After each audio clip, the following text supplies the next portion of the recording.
Halo badminton lover, selamat datang kembali di channel Hobi Kidal. Di video kali ini aku ingin review lagi fakta pengalaman sparring. Jadi kemarin ada yang DM aku kalau di video itu dia kalah dan dia ngakunya baru pertama kali ikut sparringan. Ya aku bilang nggak apa-apa, itu kan dijadiin pengalaman aja. Tapi mungkin kalian perlu ingat ya, walaupun kalian tuh sering main di berbagai tempat, disparingkan dengan berbagai macam grup lawan, itu bukan berarti melulu terus kalian punya pengalaman atau jam terbang yang tinggi. Itu bukan jaminan kalau permainan kalian bisa lebih bagus atau mungkin menang terus. Karena aku lihat kalau badminton tuh ya, selain dari skill, kita itu juga harus ngelatih ya. Skill itu nggak bisa eh, kalian itu skillnya bertambah kalau cuman main aja. Mungkin beberapa kali ngelihat orang temen ngelakuin ini terus kita niru, ada trick shot ini kita tiru gitu. Mungkin bisa aja seperti itu ya, ada ilmu-ilmu baru yang kita baru lakukan. Tapi kalau nggak dilatih, itu tetap aja trick shot atau bola-bola kita itu banyak yang errornya.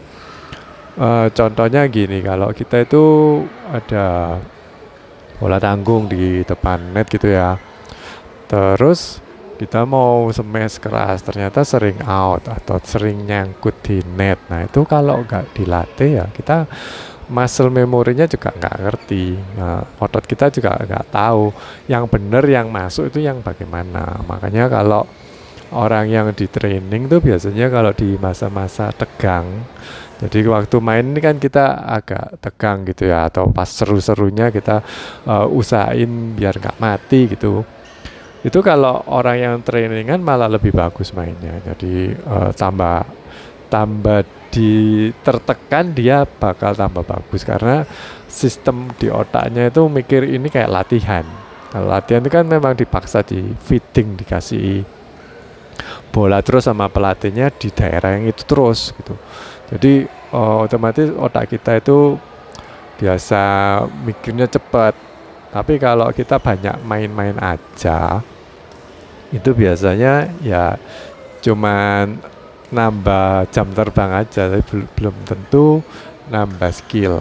Jadi ingat ya, pengalaman tuh bukan cuman ini aja, kalian sering main di berbagai tempat atau dengan berbagai macam lawan, tapi juga pengalaman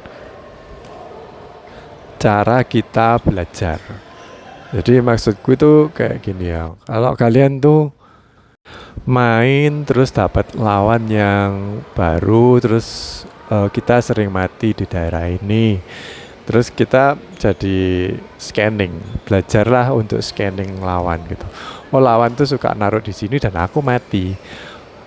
Di situasi seperti apa lawan nggak naruh seperti itu? Misalkan aku ada teman-teman yang misalkan kalau aku lob di belakang, itu dia pasti ngasih kayak drop shot silang, tapi dia drop shotnya nggak slow ya, jadi kayak diceples gitu, jadi bisa tajam banget dan cepet gitu. Kalau kita nggak tahu kebiasaannya dia, itu banyak kecolongannya. Nah kalau kita mati di daerah situ, kita langsung lihat lawan posisinya di mana dia waktu melakukan pukulan yang kita mati itu. Oh posisinya di sana, berarti lain kali kalau kita kasih bola yang di sana memang, atau lawan teman kita ngasih ke daerah sana, itu kita harus siap-siap silang di depan. Kalau enggak nanti kita mati. Jadi harus tahu ya cara scanning atau cara ngelihat kebiasaannya lawan tuh apa.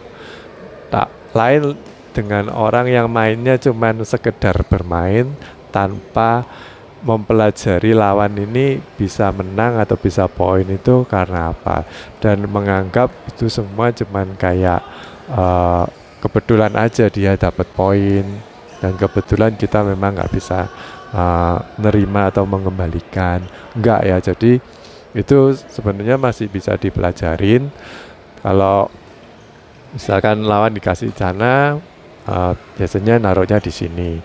Terus kalau kita udah ini ya, udah tahu seperti itu kan, udah ngerti harus jaga di depan silangnya dia gitu.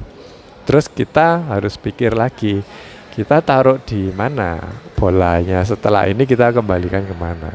Kalau kita lob lagi, ternyata lawan itu malah drop shot lagi ke sebelah satunya, atau mungkin udah siap-siap kalau ngelob lawannya langsung nyemes, jadi memang dia udah siap-siap gitu. Tapi kalau kita kasih misalkan net tipis gitu ya, ternyata lawan yang habis ngasih ini drop shot silang itu dikasih net tipis, mati atau kelabaan, karena biasanya dia udah puas karena habis melakukan itu lawan mati, udah that's it. Jadi finalnya shot itu senjata pamungkasnya itu. Tapi ternyata kalau senjata pamungkasnya bisa dikembalikan lawan, dia nggak ngerti harus ngapain. Makanya kita harus cari itunya ya, sebagai lawannya dia, kita harus cari itu. Kalau dia habis ngelakuin ini, kita harus ngapain? Di net balik atau di net silang atau di lob lagi. Habis di lob lagi kita ngapain lagi. Nah, ini terus berlanjut sampai ada yang mati kan. Itu harus kita pelajarin sih. Lalu juga belajarlah naruh bola ya. Naruh bola itu jangan berpikir kalau satu kali taruh situ lawan pasti mati lah. Tapi kalau lawannya itu jago, dia tuh udah tahu kalau bola di sini biasanya sama lawan di smash atau ditaruh di sini. Dia pasti udah jaga tempat-tempat yang biasanya ditaruh di situ gitu. Jadi belajarlah untuk nggak selalu puas ya. Habis naruh di situ belum tentu lawan tuh mati. Kita harus siap untuk pukulan berikutnya. Pengembalian dari lawan kemana itu kita harus tahu. Jadi jangan ngasih bola-bola yang standar-standar aja. Terus kita kasih kayak setup. Jadi ditata dulu dari sini ke sini, sini sampai lawan tuh berbuat kesalahan, sedikit berbuat kesalahan, misalnya bola tanggung, kita harus cepet tanggap untuk langsung smash gitu. Kadang aku lihat temen-temen nih kalau main udah di setting seperti ini sama partnernya, tinggal dia itu nyemes gitu loh. Ya gak apa-apa tuh kamu ambil alih gitu. Meskipun kamu digendong sama partnernya yang lebih pinter, udah setting up, terus tinggal smash aja karena partnermu udah di depan gitu kan. Kalau dia mundur nggak bisa smash keras juga kan. Jadi yang di belakang tuh harusnya gerak cepet sih, langsung smash gitu loh. Jangan cuman ini aja ngandelin part terus. Lalu kalau kita belajar mengenai gerak-geriknya lawan ya, kadang kita kan ngetes dulu. Oh, biasa lawan tuh kalau dikasih backhand mati, dia bisa backhand nggak? Oh, ternyata bisa loh. Tapi backhandnya selalu di lob. Nah, bagaimana kalau kita itu ketemu lawan yang kalau kita ngasih backhand, dia bisa smash backhand, smash keras. Dan kita biasanya kelabaan kan. Oh, kasih backhand aja. Kan biasanya cuman soft. Pengembaliannya soft atau mungkin disilang atau di lob gitu. Jadi nggak kayak escape plan kita. Ternyata waktu kita kasih backhand, dia nyemes. Jadi bukan kelemahan kalau itu kita kasih ke backhand, malah kita smash, kita mati. Jadi kita harus cepat tanggap ya. Oh, ternyata di backhand dia bisa malah smash. Jadi kita harus siap-siap atau lebih hati-hati lagi kalau ngasih backhand ke dia. Nah, kalau aku lihat beberapa video, ya untungnya karena aku udah rajin ngerekam ya dari dulu, mungkin sekitar hampir 3 tahun mungkin ya. Jadi aku lihat video-videoku yang lama, Waktu aku main ada perbedaan sih kalau dibandingin sama sekarang ya memang perbedaannya belum tentu lebih maju atau lebih apa ya. Tapi kadang-kadang bisa ada perbedaan lebih negatif sih. Misalkan dulu bisa lari secepat itu, sekarang kok nggak bisa. Terus dulu langkahnya bisa lebih gesit, sekarang kok nggak bisa. Itu mungkin karena usia juga ya. Tapi aku lihat ada perbedaan waktu aku main. Yang dulu mainnya itu cuman habis ngelob, terus jaga di agak tengah, terus kalau di smash di daerah kolomnya double yang kiri kanan tuh mati. Tapi sekarang kalau ingat dan sekitar 70-80% aku ingat sih sekarang kalau habis ngasih lob yang di pojokan, aku segera geser posisinya di lurusannya kita ngelob. Jadi kalau dikasih smash ke arah ini kolomnya double, aku masih bisa mengembalikan. Ya rata-rata bisa. Itu ada perbedaan. Terus kalau ada bola-bola yang jemput bola. Dulu aku mainnya kayak habis ngelob terus jalan.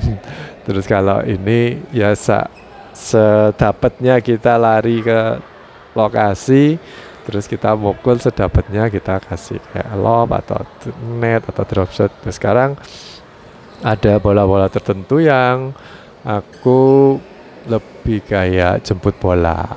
Jadi misalkan kita ngasih kayak flat drive gitu ya, terus sama lawan dibalas drive juga. Nah kita jemput bolanya itu biasanya mukul di daerah sampingnya lengan ya.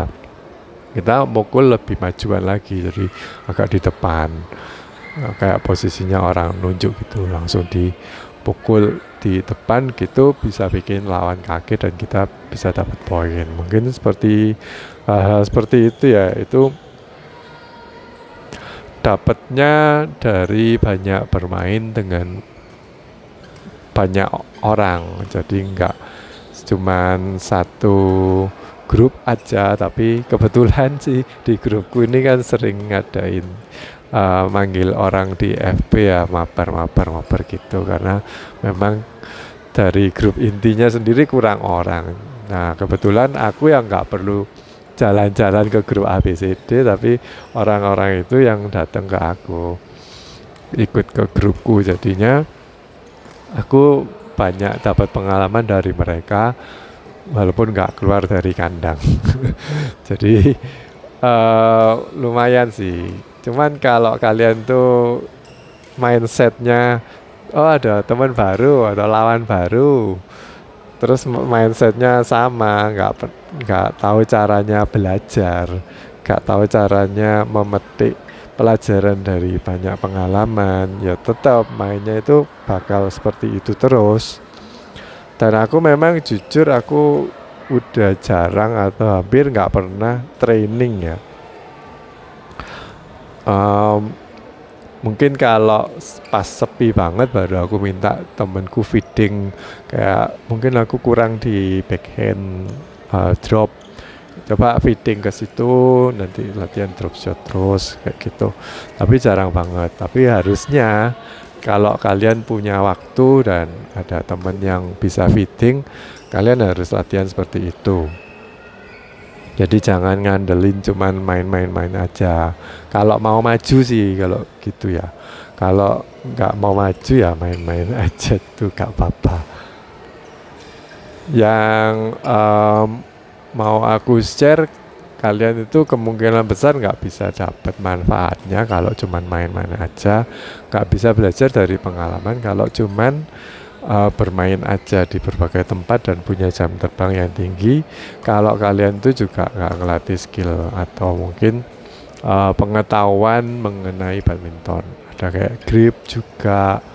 Kemarin tuh aku lihat ada kayak mantan atlet yang mulai main tanding lagi setelah umur 40 tahun. Dan dia bikin kayak list ini ya, kayak hari pertama dia itu latihan kayak kardio, jadi jalan terus lari Nah kayak gitu-gitu. Terus hari kedua dia latihan beban. Hari ketiga training atau multi shuttle. Walaupun atlet lo udah bisa lo skillnya, tapi dia training multi shuttle atau game gitu. Terus hari keempat dia istirahat untuk recovery sama latihan pernafasan atau yoga stretching gitu. Nanti kasih istirahat 1-2 hari, terus reset balik lagi latihan beban gitu terus ya. Jadi ada programnya, kalau atlet itu ada programnya latihan seperti itu. Jadi gitu aja sih masukan dari aku mengenai pengalaman. Semoga bermanfaat. Sampai jumpa di video berikutnya. Bye-bye.